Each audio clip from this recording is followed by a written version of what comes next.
si Dieu n'est pas l'auteur de la mort et de la maladie, si Dieu n'envoie pas les épreuves, néanmoins, Dieu se révèle à travers l'épreuve. Dieu me parle lorsque je traverse une difficulté. La première question qui vient lorsqu'on est malade, c'est pourquoi moi ? Pourquoi est-ce que ça me tombe dessus ? Qu'on soit croyant ou pas d'ailleurs, les mêmes questions viennent. Il faut que je comprenne, d'après ce que dit la parole, que déjà le diable me hait, que le péché règne dans ce monde et que Dieu veut aussi changer le mal en bien, que Dieu veut me révéler son amour à travers cela et il veut aussi me guérir, il veut mettre un terme à la maladie, mais il veut me parler à travers les difficultés de ma vie.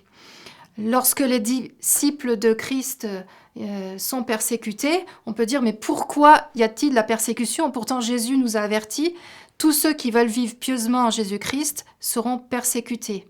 Donc il y a une dimension même si on parle de persécution et que ce n'est pas la même chose que la maladie, il y a toujours une dimension de difficulté lorsque l'on est chrétien. C'est pas parce qu'on est chrétien qu'on va être épargné de tout.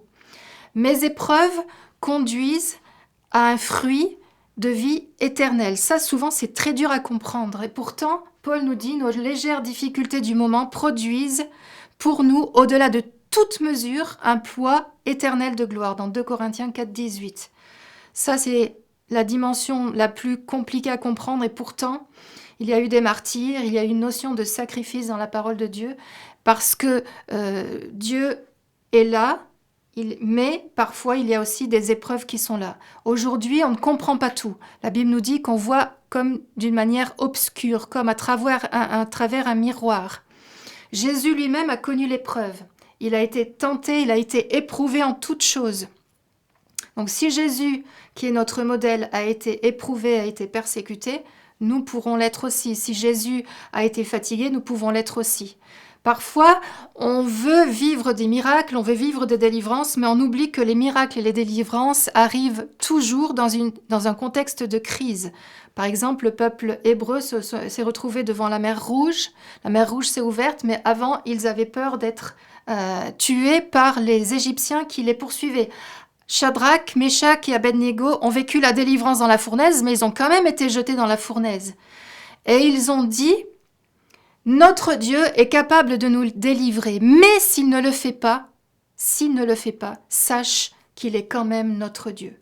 Et c'est là que la foi entre en jeu. Lorsque je ne comprends pas tout, lorsque je ne sais pas tout, et parfois il est très dangereux de vouloir tout expliquer, je sais quand même que Dieu est là.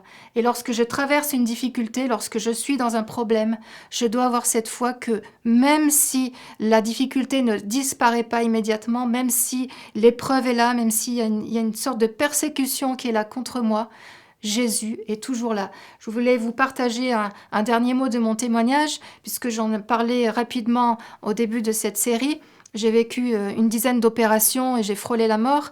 Et au cours de cette période compliquée, j'ai vécu une guérison particulière. Au moment où je venais de subir l'ablation du sein, je venais juste de rentrer de l'hôpital. C'était le jour de mon retour à la maison.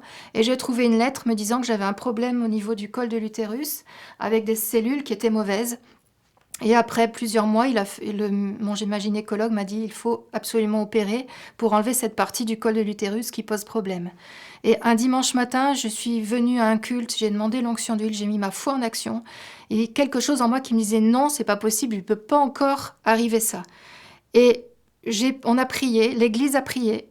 Et quelques semaines plus tard, on a refait une dernière analyse avant le bloc opératoire. Et là, tout était redevenu normal. Donc j'ai vraiment vécu cette guérison dans mon corps. Également, lorsque je me suis retrouvée lors de la 7e intervention au bloc opératoire, c'est là que ça s'est très mal passé. Et ensuite, j'ai failli mourir pendant l'opération. Mais avant même cette opération, je sentais que j'allais très très mal. Et j'avais le psaume 23 qui m'est revenu en tête. « L'Éternel est mon berger, je ne manquerai de rien. » Lorsque je marche dans la vallée de l'ombre de la mort, je ne crains aucun mal, car tu es avec moi. Et j'ai dit à Dieu, oui, avec moi, mais où es-tu ? Et à ce moment-là, un chirurgien que je ne connaissais pas s'est penché au-dessus de moi et sur sa blouse, il était marqué Emmanuel. Emmanuel qui veut dire Dieu avec nous.